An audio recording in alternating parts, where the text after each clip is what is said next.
प्रतियोगी परीक्षाओं की तैयारी करने वाले सभी विद्यार्थियों का डॉक्टर अंजू टिन्ना का नमस्कार। आज हम फिर से फटाफट 10 मिनट में प्रश्न आंसर हेतु इकट्ठे हुए हैं। देखिए आज के कौन कौन से प्रश्न हैं और किस किस के उत्तर आपको नहीं आते हैं, उन सब उत्तरों को आप याद करें। 1. प्रयोग प्रदर्शन के साथ साथ विषय सामग्री के प्रस्तुतिकरण में एक शिक्षक को निम्नलिखित सावधानी बरतनी होती है। प्रयोग प्रदर्शन में क्या होता है? प्रस्तुतिकरण होता है। क्या क्या बरतनी होती है देखिए जरा।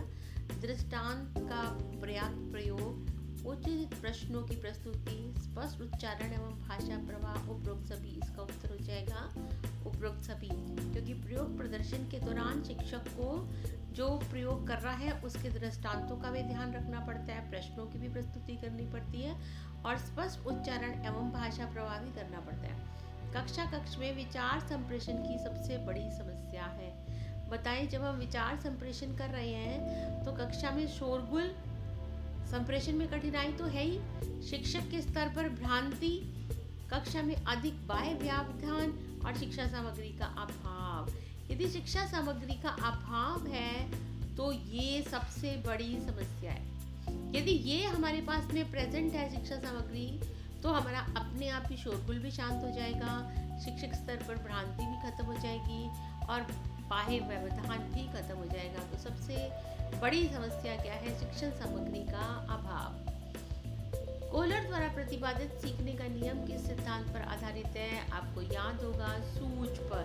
अनुक्रिया की स्पर्धी, अनुकरण की स्पर्धी, प्रदन और भूल की स्पर्धा, ये याद करो। कोहलर का की स्पर्धा सूझ पर। समय समय पर पाठ्य पुस्तकों को बदलते रहना चाहिए, क्योंकि बताएं क्योंकि शिक्षक एक ही पुस्तक को पढ़ते हुए उबाऊ होने लगता है, नए लेखकों को लिखने का अवसर मिलता है, ज्ञान का नवीनीकरण होता है, उपरोक्त सभी।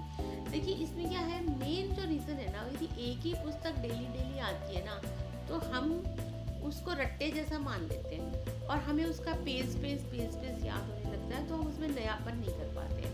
तो मेन क्या है, उसमें उबाऊ होने लगता है। बाकी नए लेखक तो वैसे ही लिखते रहेंगे, ज्ञान का नवीनीकरण तो जो हो रहा है वो चेंज होगा ही होगा।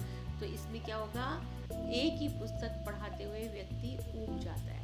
नेक्स्ट, निम्न में से क्या एक आजकल दी चली रही शिक्षा के लिए प्रमुख विशेषता है?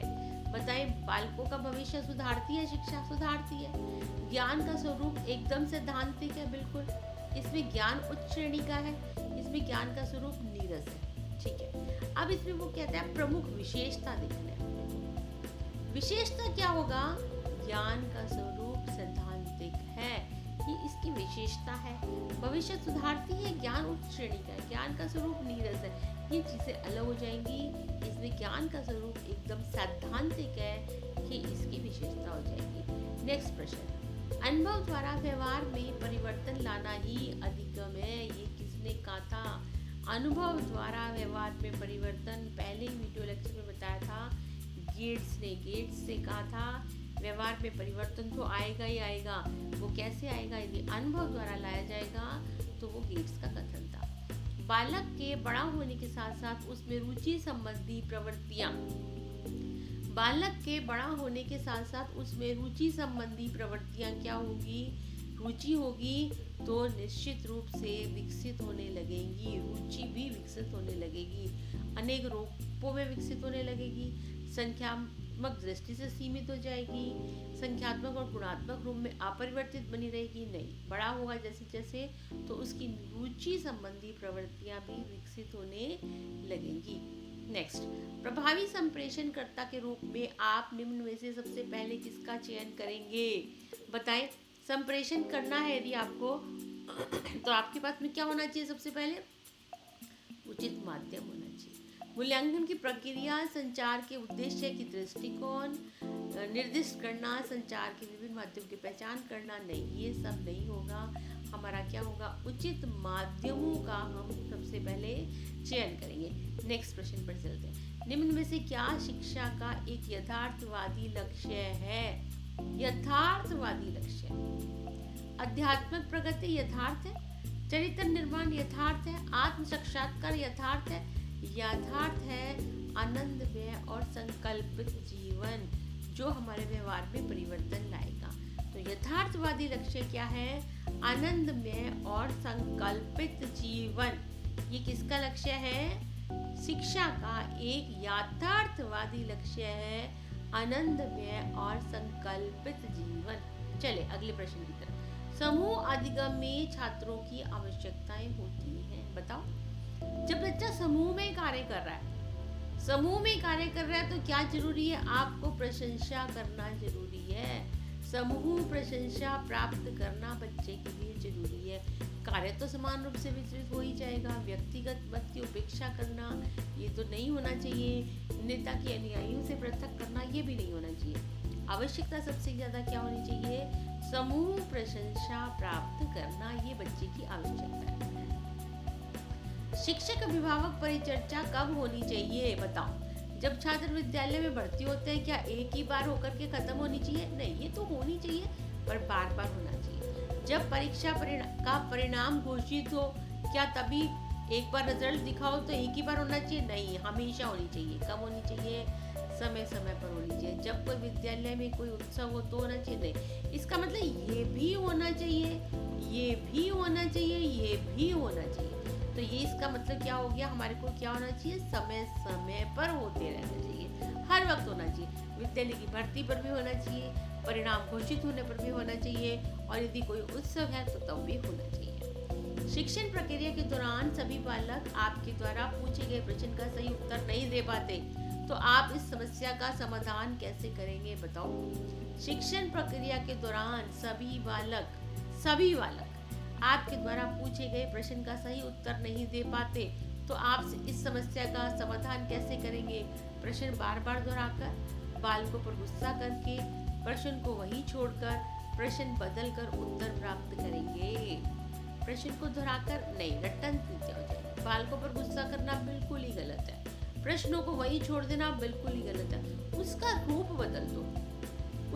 बदल दो। उसमें कोई एक चीज है जिसको बच्चा नहीं पकड़ पा रहा है, तो उसका रूप बदल करके हम उस आंसर को प्राप्त करने की कोशिश करेंगे जो बच्चा नहीं दे पा रहा है, और उसके व्यवहार में परिवर्तन लाने का कोशिश करेंगे। शिक्षक अभिभावक वार्तालाप का सबसे बड़ा लाभ क्या होता है? बताओ। पेरेंट्स को बुलाते तो सबसे पहले क्या होता है?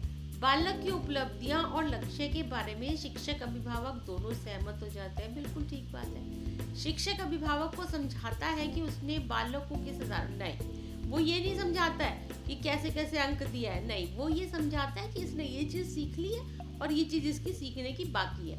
अभिभावक शिक्षक को बालक को पूर्ववत बताता है। नहीं, अभिभावक शिक्षक से पूछे गए बालक का गृह कार्य पूर्ण करने में वह कैसे कितनी सहायता करे इसके बारे में नहीं। तो आंसर इसका हो जाएगा ए। बालक की उपलब्धियां व लक्ष्यों के बारे में शिक्षक अभिभावक दोनों सहमत हो जाते हैं। अगला प्रश्न, कक्षा में धीमी गति से सीखने वाले बालक को एक शिक्षक निम्न में से क्या उपाय करेगा? बताओ। शिक्षक अतिरिक्त समय देकर उन्हें पढ़ाए, कर सकता है। ऐसे बालक अलग कक्षाएं चलाए, बिल्कुल कर सकता है। कम गृह कार्य दिया जाए, कर सकता है। बट ये सब एक ही कक्षा में करने वाला नहीं हुआ ना, ये सब के लिए हमें क्या होगा? अलग से समय दिया जाना पड़ रहा है। पुरस्कार प्रदान करके उसका उत्साह वर्धन करें। यदि उसका पुरस्कार प्राप्त करके वो बच्चा उत्साहवर्धित हो जाएगा और उस चीज को सीखने की कोशिश करेगा। अतः पुरस्कार प्रदान करके उत्साहवर्धन किया जाए तो धीमी गति वाले बच्चे भी जल्दी जल्दी सीख सकते हैं। निम्न में से व्यवसाय परक शिक्षा का लक्ष्य क्या है? नाम से ही पता है, शिक्षा से व्यवसाय मिले। व्यवसायिक परक शिक्षा का लक्ष्य क्या है? शिक्षा से व्यवसाय मिले। तो इसका आंसर क्या हो जाएगा? शिक्षा और व्यवसाय दोनों ही मिले। किसी व्यवसाय में शिक्षा दी जाए, नहीं, इसका आंसर आएगा बी। शिक्षा और व्यवसाय दोनों ही मिले, इसका उत्तर आएगा बी।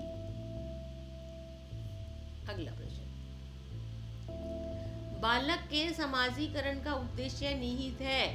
बालक के समाजीकरण का उद्देश्य निहित है। जब समाजीकरण है तो ग्रुप है, समाज में है, तो व्यक्तिगत और सामाजिक समायोजन, अभिवृत्ति, रुचि एवं विश्वास, समूह मानकों के प्रति अनुरूपति, और सामाजिक समूहों के प्रतिमान में। तो इसका आंसर हो जाएगा समूह मानकों के प्रति अनुरूपति में उद्देश्य निहित है। निम्न में से क्या विद्यालय में पढ़ने वाले बालक के समायोजन की कसौटी है?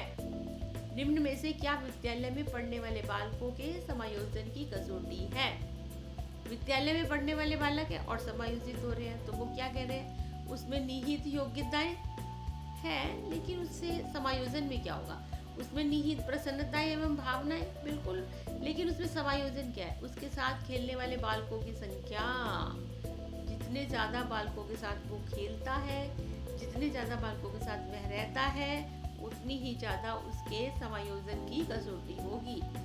बालक के बड़ा होने के साथ साथ उसमें रुचि संबंधी प्रवृत्तियां निश्चित रूप से विकसित होने लगती हैं।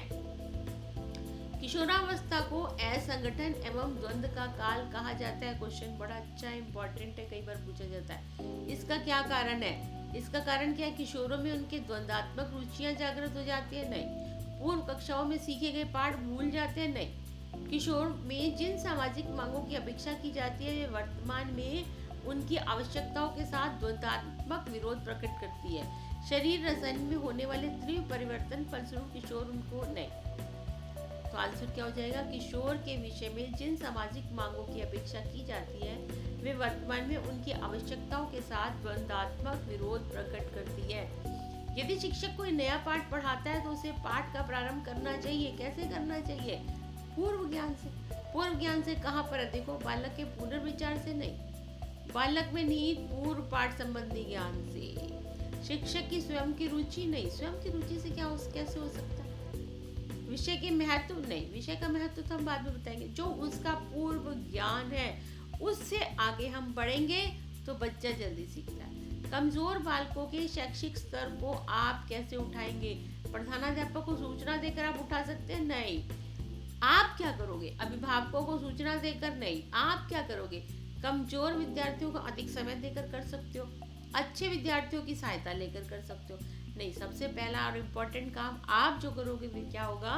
कमजोर विद्यार्थियों को आप अधिक समय दो। इसी प्रकार से आज की इन प्रश्नों की सीरीज यहाँ समाप्त होती है।